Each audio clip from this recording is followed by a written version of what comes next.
พามารอเบิ่งเขาหน้าปังอีกแปลงหนึ่งพี่น้อง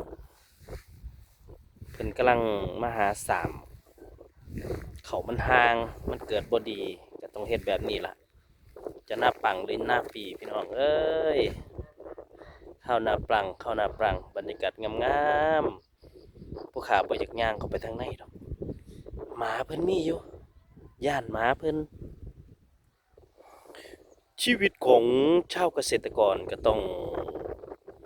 ดูแลเบิ่งแง่งเมื่อเวลาเฮ็ดลงไปแล้วหม้องใดมันบ่งามหม้องใดมันเกิดบ่ดีก็ต้องหากล้าเอามาสร้างต้นกล้าของเขานำกันวีพี่น้องก็ช่วงนี้ก็คงจะอีกบ่กี่มื้อข้างหน้าก็คงจะ